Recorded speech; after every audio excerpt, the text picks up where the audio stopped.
Oke, Mams, banyak yang bertanya pada saya, apa sih diet itu? Boleh nggak sih diet itu dikerjakan selama hamil? Diet bagaimana sih yang bagus selama hamil? Apakah tidak makan atau makan makanan tertentu? Kalau Mams mau tahu, jangan lupa saksikan video berikut ini.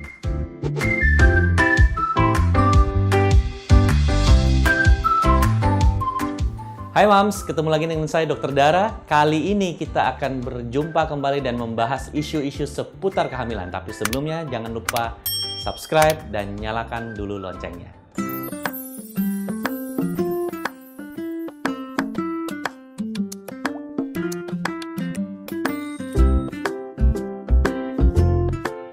Jadi ada hal sebelum memulai obrolan ini, saya harus menekankan. Orang awam banyak berpikir diet atau diet bahasa Indonesianya itu adalah tidak makan. Padahal sebenarnya diet itu adalah pola makan. Ya kan? Apa dietnya? Bagaimana pola makannya? Kurang lebih seperti itu. Nah, untuk orang hamil, apakah boleh diet atau diet? Jawabannya harus. Kenapa harus? Karena orang hamil bisa saja terjadi perubahan-perubahan metabolisme di badannya. Contohnya, dia suka banget nih makan yang manis-manis. Ya kan? Pas hamil nih kayaknya harus, saya tuh craving atau pengen sesuatu yang manis terus dok. Martabak manis, coklat, apalah cheesecake, semua yang manis-manis gitu loh. Es krim. Apa bahayanya kalau dia makan manis berlebihan? Lama-lama dia bisa saja menjadi kencing manis atau diabetes di dalam kehamilan. Walaupun sebelumnya dia nggak ada punya riwayat diabetes dalam keluarganya sekalipun juga. Makanya itulah pentingnya mengatur pola diet.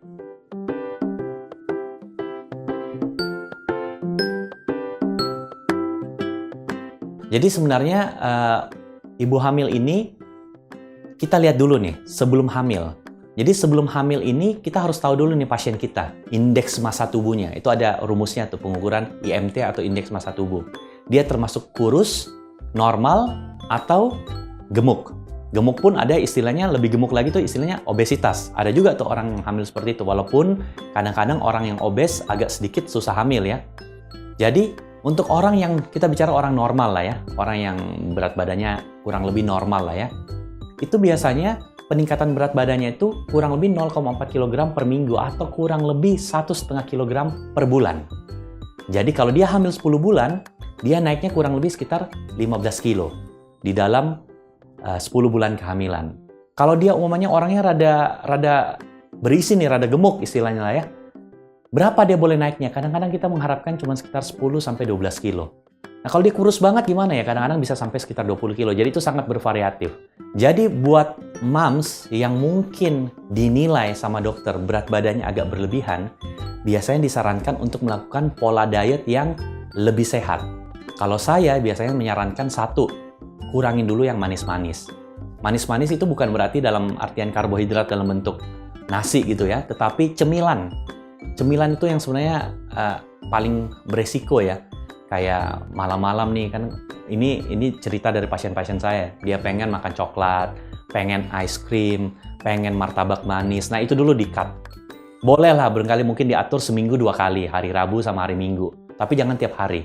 Selain gula, kita juga biasanya menekankan mengurangi sedikit kadar garam. Karena garam di dalam badan seseorang, terutama orang hamil, itu dapat membuat retensi cairan. Jadi badannya dia itu kayak cabi gitu loh, kayak ada istilahnya orang bilang gemuk air gitu ya. Jadi gemuk tapi lembek. Kalau lemak kan keras gitu ya. Tanda yang paling gampang kadang-kadang di kakinya juga tuh. Kalau kita tekan punggung kakinya, itu piting udem namanya. Nanti dia masuk ke dalam, terus dia keluar lagi pelan-pelan. Kalau kita tekan seperti itu karena cairan berkumpul di bawah kulitnya. Nah itu semua kan akan membuat beban badannya secara keseluruhan bertambah. Jadi biasanya kurangin itu aja dulu. Kalau lebih kompleks, contohnya moms ini memang punya berat badan yang berlebihan lah ya, atau bisa kita katakan agak sedikit obesitas. Kadang-kadang kita harus konsulkan ke rekan-rekan spesialis dokter gizi klinik. Karena pengaturan makannya itu tidak bisa sesederhana yang seperti tadi saya sebutkan.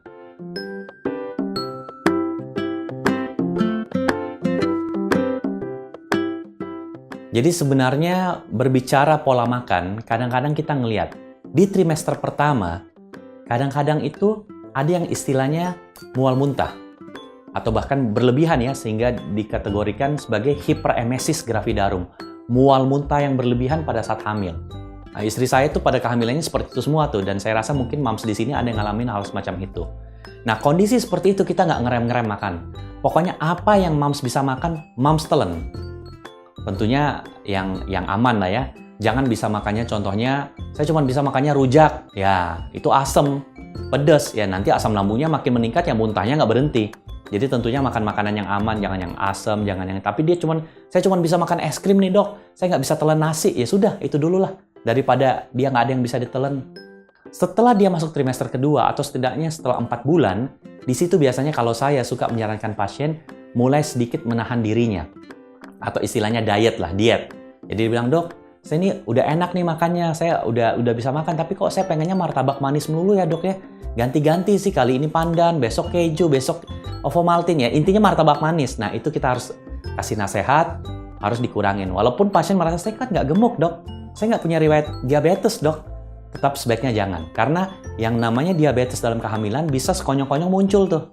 Jadi lebih baik kita atur. Karena kan saya rasa moms kan pasti pengen tuh kalau hamil, berat badannya nambah, nanti setelah melahirkan, balik normalnya nggak lama kan? Saya rasa semua wanita pengennya seperti itu. Contohnya, salah satu selebriti yang kita mungkin lihat sering di layar televisi ya, dia hamil tapi kok badannya nggak kayak orang hamil ya? Kok tetap langsing, tetap cantik ya? Nah, tidak semua orang bisa seperti itu. Nah, dia beruntung. Nah, bagaimana supaya mirip-mirip seperti itu? Aturlah pola makan. Jangan makan manis berlebihan, jangan makan asin berlebihan. Terutama manis deh. Manis itu paling beresiko ya.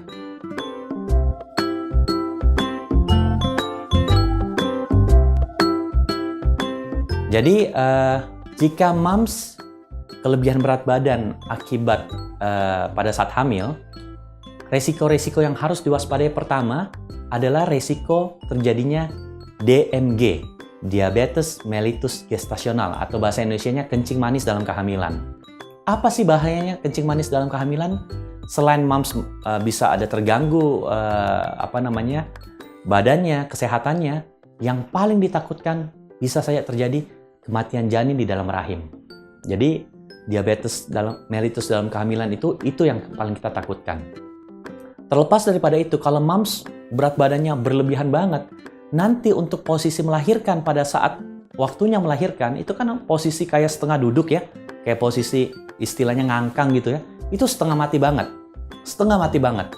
Moms nanti jadi sesak dan segala macam. Makanya penting sekali kita mengatur pola makan agar peningkatan berat badannya itu kalau bisa teratur atau kurang lebih sekitar 1,5 kilo per bulan. Sehingga moms ketika nanti sudah hamil besar, udah hamil tua, berat badannya bisa naik sekitar 15 kilo atau setinggi-tingginya 18 kilo. Itu yang ideal. Oke moms, gimana dengan video yang barusan dilihat? Apakah berguna? Jika memang suka, jangan lupa like, komen, dan share videonya.